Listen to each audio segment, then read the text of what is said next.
If you told someone 5 years ago that a quiet kid from the Italian Alps would soon be shaking the entire sport of tennis to its core, people would have laughed. And yet, here we are. Because Jannik Sinner isn't just good, he's rewriting history.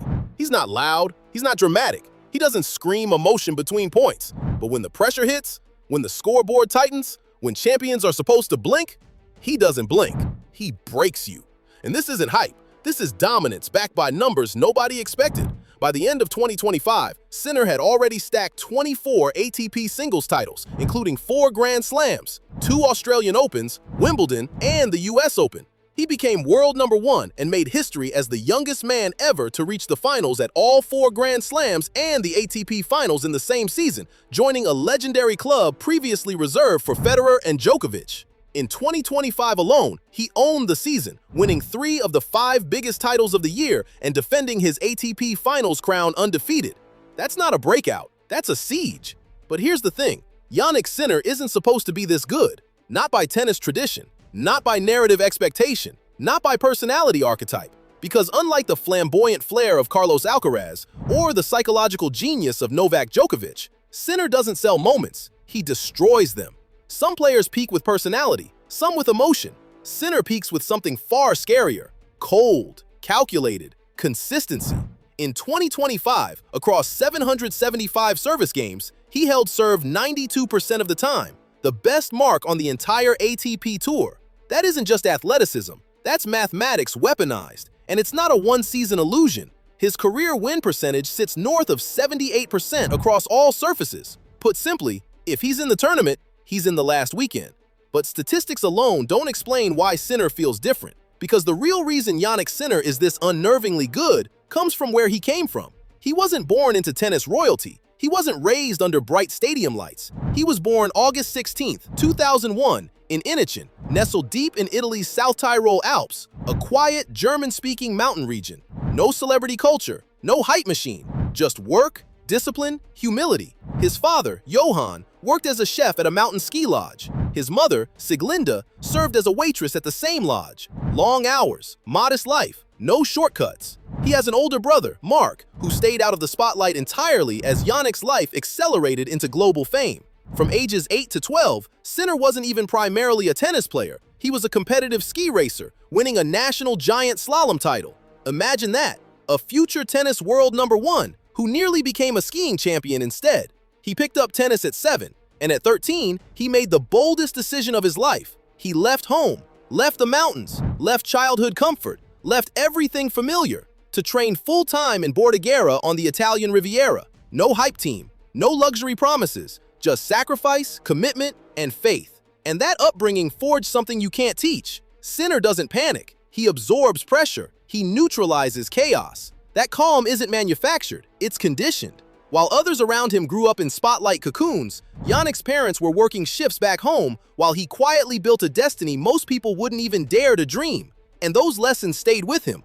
When he lost that 5-hour and 29-minute marathon French Open final to Carlos Alcaraz, the longest Roland Garros final ever, he didn't break, he learned. And later that same season, he beat the same rival on the biggest grass court in the world, becoming Wimbledon champion.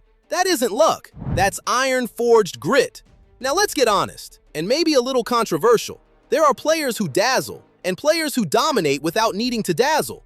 Alcaraz may thrill crowds, Djokovic may still stand as the wise emperor of endurance. But Sinner?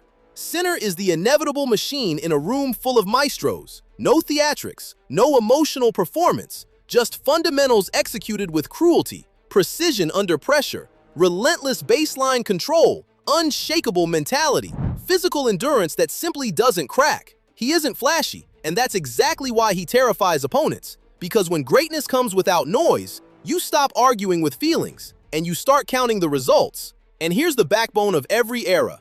Every champion needs a rival.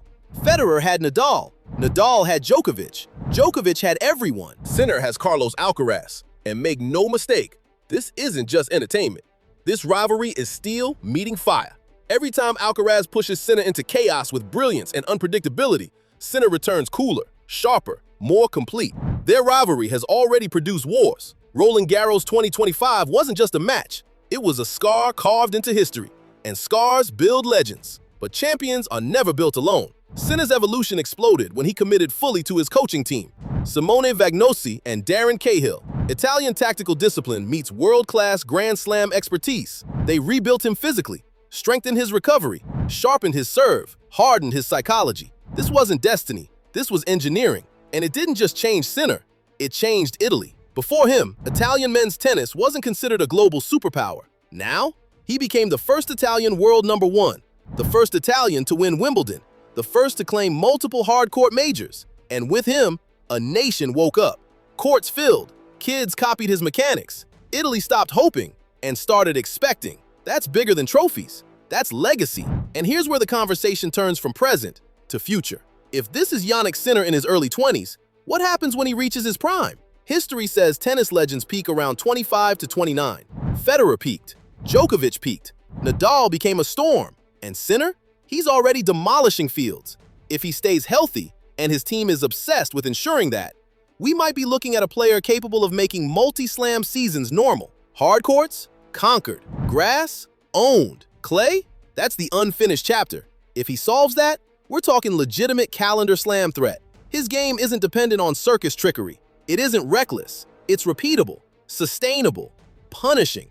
Exactly the kind of tennis that ages well. And this is where fans either get excited or terrified. Because soon, tournaments might not be about who wins, but who can stop Sinner. He isn't chasing the era. He may be defining it. And that's a future the rest of the tour has to live with. At the end of the day, Jannik Sinner's story isn't about hype or theatrics. It's about a kid from the frozen Alps, raised by hardworking parents, who sacrificed comfort for greatness, who chose discipline over attention, who chose habits over headlines. That's why he's dangerous. While others chase moments, Sinner builds empires. While others want to be adored, Sinner wants to be better. While others burn brightly, Sinner burns endlessly. He has already forced tennis to ask uncomfortable questions. What matters more? Brilliance or reliability? Chaos or control? Flair or fearless simplicity? Because Jannik Sinner didn't stumble into history. He worked his way into it, quietly, relentlessly, unapologetically. He isn't chasing the era, he's shaping it. He isn't loud, he isn't dramatic, he is undeniable. Maybe tennis wasn't ready for this version of greatness, but he arrived anyway, and the sport has to deal with it. This isn't just Jannik Sinner's rise. This is a quiet revolution, and we're only at the beginning. So let's debate it. Is Sinner the inevitable future of tennis, or simply the calm before an even bigger storm? Drop your take in the comments. Agree, disagree, argue, because whether you love him or fear him, you're going to talk about him, and you're going to keep watching, because greatness, real greatness, doesn't scream for attention, it earns it.